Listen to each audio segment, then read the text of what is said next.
Gideon was not a warrior. He was a farmer, hiding in fear, threshing wheat in a winepress, not because it was the right place, but because it was the safest. His people had been ravaged for years. Every harvest stolen, every hope crushed. And in that quiet desperation, God spoke. "The Lord is with you, mighty warrior." The words didn't match the moment. Gideon wasn't mighty, wasn't leading, he was surviving. But God doesn't call us by our current condition. He calls us by our divine potential. And sometimes, the first miracle is simply being seen. Gideon didn't leap into action. He doubted, he questioned. He asked for signs not once but twice, because he wanted to be sure that God will save Israel by his hand. God didn't shame him. He met Gideon in his uncertainty, because real faith isn't always blind.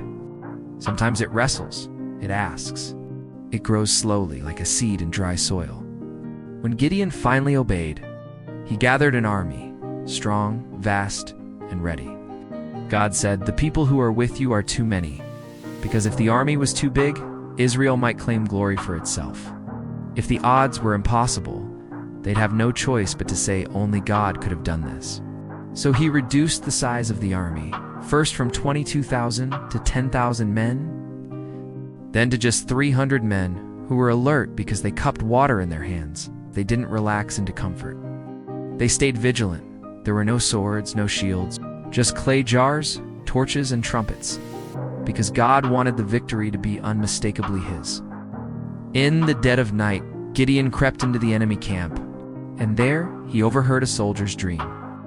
A loaf of barley bread tumbling into the camp and overturning a tent. It was a strange image, but it struck Gideon like thunder. Even the enemy feared what God was about to do. And finally, Gideon believed. At midnight, the 300 surrounded the camp. They broke their jars, raised their torches, blew their trumpets, and shouted, "A sword for the Lord and for Gideon."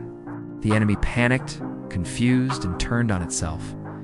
Victory came without a single Israelite sword being raised. Gideon didn't win because he was strong. He won because he was willing to trust, obey, and let God lead. In today's world, we're told to be strong, to be certain, to be enough. But Gideon's story reminds us, God doesn't need our strength. He asks for our surrender. He speaks to our potential, not our past. And when we feel outnumbered, overwhelmed, or underqualified, God says, "I am with you."